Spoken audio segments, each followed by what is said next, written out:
Herkese merhaba. Ateş hakkında biraz bilgi vermek istiyorum. Bildiğimiz gibi ateş bizim enfeksiyonlar sırasında özellikle çocuğun ciddi hastalık geçirip geçirmediğini karar vermemiz, bazı tedavilerin günleri, süreleri, bazı tedavilerin içerikleriyle ilgili kararımızı ciddi bir miktarda yönlendiren çok önemli bir bulgu. Ama bunu düzgün bir şekilde ölçmemiz ve düzgün bir şekilde takip etmemiz gerekiyor. Daha önce Mac-Isaac kriterleri hakkında anlattığım konuda özellikle ateşin miktarı ve dirençli olup olmaması çocuğun antibiyotik alıp almayacağı ile ilgili çok önemli bulgu olduğunu söylemiştim. Eğer Mac-Isaac kriterle ilgili bir videoyu izlememişseniz şuradan ona ulaşabilirsiniz. Lafı fazla uzatmadan hızlıca şunu söyleyeceğim. Şimdi çok deneysel, çok ütopik, çok fantazi diyebileceğimiz ateş ölçme yöntemleri var ama çok fazla kullanılan, en sık kullanılanları söyleyeceğim. Eski dönemde bildiğiniz gibi cıvalı termometreler vardı fakat cıvalı termometrelerin çabuk kırılabilmesi, kırıldıktan sonra hem gaz halinde akciğerlere alınması hem de bazen ağızdan ölçümler nedeniyle yutulması sonrasında bazen de temas sonrasında ciddi cıva zehirlenmeleri neden olmuştur. Dolayısıyla artık piyasadan kaldırılmıştır. Cıvalı termometreleri eczanelere götürüyorsunuz ve yok ediyorlar. Çünkü onların yok edilmezse bir şekilde sizi ya da çocuğunuz ya da ailenizde herhangi birisini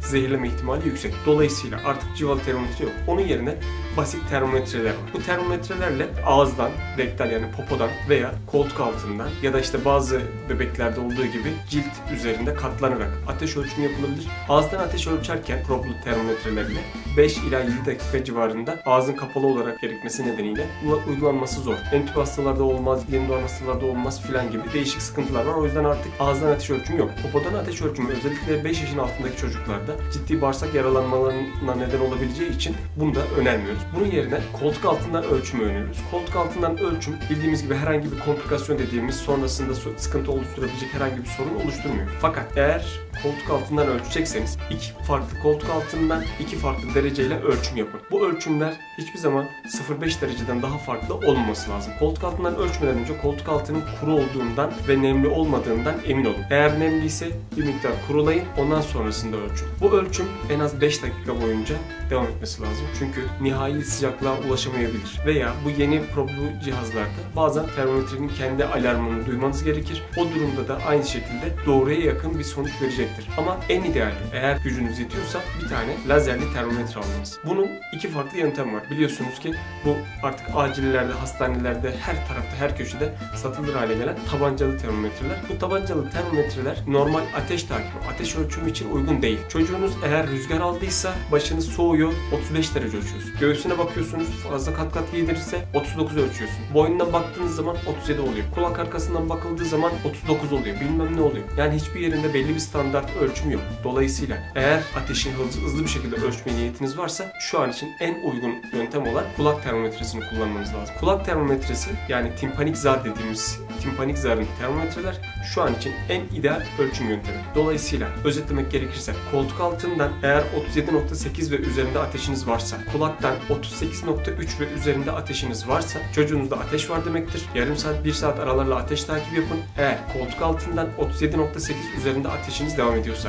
kulaktan 38,3 üzerinde ateşiniz devam ediyorsa ve 1 saat boyunca ateşi bu değerler altında düşmüyorsa çocuğunuzun ateşi var demektir. Veya tek ölçümde kulaktan 38,5'ün üzeri, koltuk altından 38'in üzerinde ateşiniz varsa tek ölçümde olması da yeterli. Ateşiniz var demektir. Bununla ilgili eğer bilinen bir rahatsızlığınız varsa tedavinize devam edin. Eğer yeni başlayan bir durumunuz varsa bir doktorunuza gidebilirsiniz. Doktorunuz size uygun şekilde yönlendirme yapacaktır. Durumlar, koşullar bu şekilde. Gene vurgulayarak söylemem gerekirse ateş ölçümü bir çocuk takibi için olmazsa olmaz. Bir parantez daha açıyorum. Bebeklerde ateş öyle önemli bir bulgudur ki hızlıca sayıyorum. Bir ayın altında herhangi bir sıkıntısı olmasa da çocuğunuzun sadece gribi olsa da ateş varsa yeter. 3 ayın altında çocuğunuzda ateşli herhangi bir enfeksiyonun varsa yatarak damardan tedavi alması gerekir. 6 ayın altındaki çocuklarda kötü görünüm ve ateş birlikteliği varsa gene yatması gerekir ve damardan tedavi alması gerekir. Artık 6 aydan sonra biraz rahatlıyoruz ama 6 yaşa kadar çocuğunuzda ateş eğer takip edilmiyorsa, dirençli ateşiniz varsa ve ailenizde de buna bir yatkınlık varsa çocuğunuz ateşle beraber havale geçirebilir.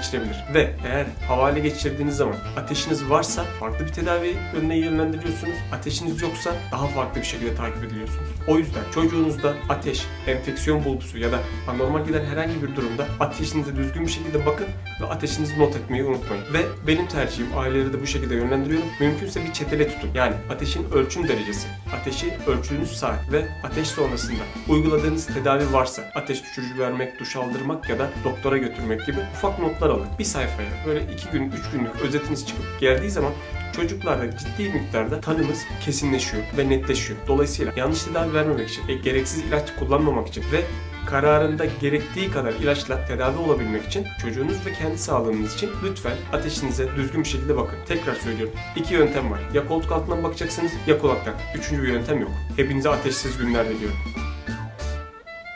Ankete katılarak ateşle ilgili anlattığım konuları daha önce duyup duymadığınızı merak ediyorum. Evet, hayır ya da bir kısmı şeklinde 3 aşamalı bir anket oluşturmayı düşünüyorum. Eğer yapabilirsem onu işaretleyin. Onun dışında ekstra bir düşünceniz varsa alt tarafa yorum olarak yazarsanız ben de bu şekilde bir geri dönüş almış olurum. Kendinize iyi bakın. Görüşmek üzere.